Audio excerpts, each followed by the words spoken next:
मोदी सरकार ने लाइव आकर किया बड़ा ऐलान। ईपीएफओ के खाताधारकों को न्यूनतम पेंशन 1,000 से बढ़ाकर 9,000 करने को स्वीकृति दी। साथ ही पेंशन में 3 नए बदलाव भी सरकार ने जारी किए हैं और आपको साथ में अन्य महंगाई भत्ते देने को लेकर फैसला सुनाया है सरकार ने।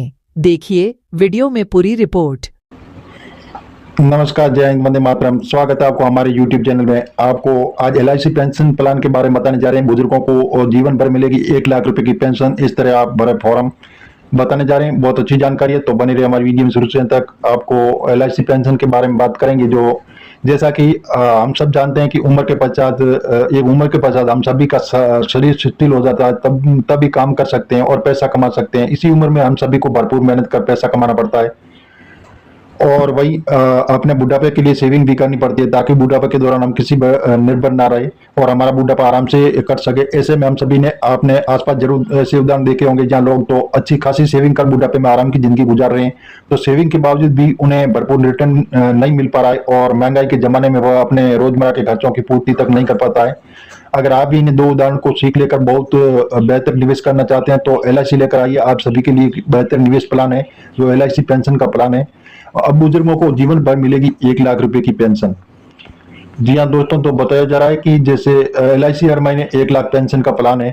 यदि आप भी अपने बुढ़ापे की चिंता कर रहे हैं और आप चाहते हैं कि आपको कोई ऐसी स्कीम मिले जो बुढ़ापे में आपको भरपूर पेंशन मिल सके, तो LIC का ये निवेश है। जो LIC पेंशन प्लान आपके लिए रात भारत प्लान साबित हो सकता है। जी हाँ, LIC एक ऐसी स्कीम लेकर आई है जहां आप कम निवेश में बेहतर रिटर्न प्राप्त कर सकते हैं। जैसा कि हम सब जानते हैं कि LIC भारत की एक जानी मानी जीवन बीमा कंपनी है।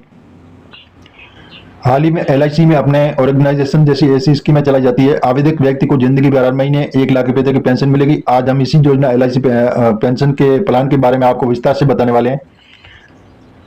जी हाँ दोस्तों, जो LIC ने हाल ही में जीवन उत्सव प्लान नाम का एक नया प्लान शुरू किया। जीवन उत्सव प्लान के माध्यम से आप गारंटीड रिटर्न प्राप्त कर सकते हैं। आपको सीमित अवधि तक का प्रीमियम चुकाना होगा। इसके पश्चात आपको 10% इनकम बेनिफिट भी हासिल होता है। प्रीमियम भुगतान आपको 5 से 16 साल तक का करना होता है। वहीं प्रीमियम भुगतान के पश्चात आपको हर महीने गारंटीड 1 लाख रुपए की पेंशन उपलब्ध कराई जाती है। बीमा के साथ रिटर्न भी सुनिश्चित। LIC जीवन उत्सव प्लान उम्मीदवार को डेथ बेनिफिट में मिलता है। मतलब अगर उम्मीदवार की प्लान की अवधि के दौरान मृत्यु हो जाती है तो वो उम्मीदवार को मूल राशि वार्षिक प्रीमियम को 7 गुना दोनों में से जो भी अधिक हो वह राशि डेथ बेनिफिट के रूप में दी जाती है। इसके अलावा यदि पॉलिसी धारक लंबे समय तक पॉलिसी कंटिन्यू करना चाहता है तो उसे मूल बीमा राशि का 10% इनकम के रूप में भी दिया जाता है। जो LIC जीवन उत्सव के लाभ, जैसे आप सोच रहे होंगे कि इतनी ज्यादा बेनिफिट आपके द्वारा भरे प्रीमियम का लाभ आपको 39 वर्ष से 100 वर्ष तक लगातार दिया जाएगा, या आपको हर महीने 1 लाख रुपए तक की पेंशन दी जाएगी। वहीं आप जैसे आपको 10 लाख रुपए तक का बीमा तय किया जाएगा। आप डेथ बेनिफिट और मैच्योरिटी बेनिफिट में भी उठा सकते हैं। एक प्लान से तिगुना फायदा आप भी उपलब्ध कराया जाता है। कुल मिलाकर ये प्लान आपको रिटर्न के साथ साथ बीमा सुविधा भी देता है। एकदम सेफ और सिक्योर बीमा प्लान होने की वजह से आपको इसके द्वारा मिली गई इस रकम पर टैक्स बेनिफिट भी मिलता है। यदि आप इस प्लान निवेश करना चाहते हैं तो आप सभी से निवेदन है कि LIC की आधारित वेबसाइट पर विजिट करें अथवा LIC की नजदीकी शाखा में जाकर प्लान के बारे में संपूर्ण विवरण प्राप्त कर सकें और निवेश शुरू करें। जी हाँ दोस्तों, हम मीडिया आधारित आपको बता रहे हैं, सरकार से ऐसी कोई घोषणा नहीं हुई है। आप ऑफिशियल वेबसाइट पर जाकर इनकी जानकारी ले सकते हैं।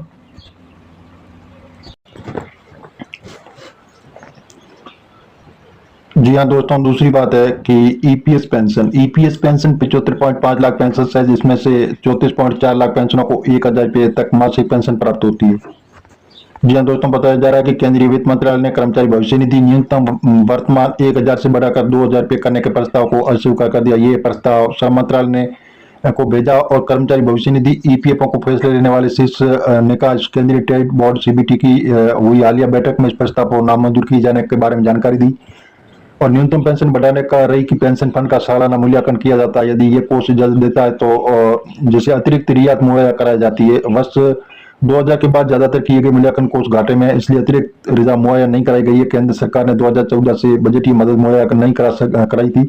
न्यूनतम पेंशन 1,000 रुपये से अधिक नहीं बढ़ी और व्यापक स्तर पर न्यूनतम पेंशन बढ़ाए जाने की मांग उठाई जा रही है और भविष्य में न्यूनतम पेंशन बढ़ाई जानी चाहिए।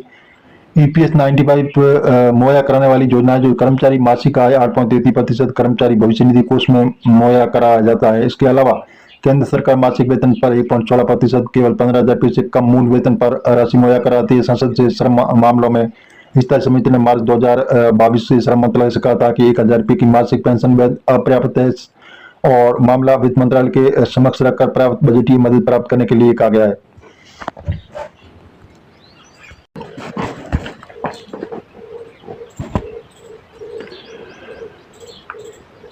केंद्रीय टेस्टिज बोर्ड शनिवार को हुई 235 बैठक में वित्त मंत्रालय 2023-24 के लिए 8.25% ब्याज देने के करोड़ों रुपए के सदस्यों को वितरित करने की सिफारिश की। अनुमान यह है कि इस भुगतान के बाद 2024 में 278 करोड़ रुपए का अधिवेश रहेगा और बताया जा रहा है कि ईपीएस 95 पेंशन धारकों को बहुत अच्छा लाभ मिलेगा। जो ईपीएस 95 पेंशन धारकों को बढ़ा हुआ ब्याज और ईपीएस 95 पेंशन जो मिल रही है आपको, वो 9 गुना बढ़ी हुई पेंशन आपके अकाउंट में जमा हो सकती है।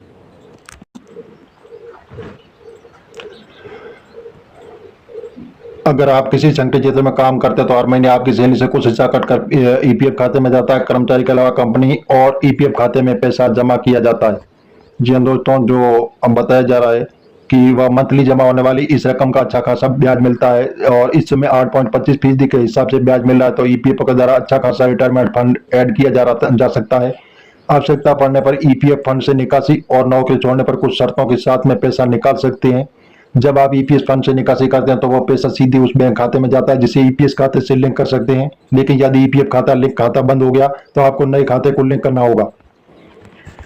जी हाँ दोस्तों, जैसे करने के बाद सामने एक विड्रॉ डाउन मेन्यू भी आएगा। इसके बाद आपको मेन्यू में जाकर केवाईसी का ऑप्शन चुनना होगा। उसके बाद अपने बैंक का चुनाव और बैंक खाता संख्या, नाम, आईएफएससी भरें और सारी डिटेल भरने के बाद आप सबमिट पर क्लिक करें। सारी डिटेल भरने के बाद बैंक खाता से लिंक प्रोसेस की अपनी कंपनी एचआर विभाग के जरिए अप्रूव किया जाता है। सारी मंजूरी मिलते ही आपका बैंक खाता पीएफ खाते से लिंक हो सकता है। जी हाँ दोस्तों, इस प्रकार जो अभी हाल फिलहाल की जो न्यूज निकल कर सामने आ रहा है, बहुत ही अच्छा लाभ होने वाला है ईपीएस 95 पेंशन धारकों को। जो बताया जा रहा है कि अभी जो ईपीएस 95 पेंशन धारक है उनको सरकार एक बहुत अच्छा लाभ देने का सोच रही है। तो आने वाले दिनों में जैसे प्लान बना रही है सरकार, आपको बहुत अच्छा लाभ मिलेगा। जो आप लंबे वक्त से इसकी मांग कर रहे हैं कि ईपीएस 95 पेंशन को कई बार संघर्ष भी कर चुके हैं, बढ़ाने की कोशिश करें, तो सरकार आपके अब इंतजार खत्म करने जा रही है। आपको अब ज्यादा इंतजार नहीं करना पड़ेगा। आपकी ईपीएस 95 पेंशन बढ़ाई जाएगी और जो वंचित लोग हैं उनको इसमें जोड़ा जाएगा और आपको आयर पेंशन का भी लाभ दिया जाएगा। मुफ्त में आपको मेडिकल सुविधाएं भी सरकार उपलब्ध कराएगी और जो अभी आने वाले दिनों में आपको सरकार बहुत अच्छा तोहफा देने की तैयारी कर रही है। जैसे ईपीएस 95 पेंशन धारकों को बहुत अच्छा लाभ मिलेगा और जैसे लगभग अप्रैल के अंत तक आपको अकाउंट में पैसे जमा भी हो सकता है। हम मीडिया आधारित आपको बता रहे हैं, सरकार से तो ऐसी कोई घोषणा नहीं हुई है। आप ऑफिशियल वेबसाइट पर जाकर जानकारी चेक कर सकते हैं।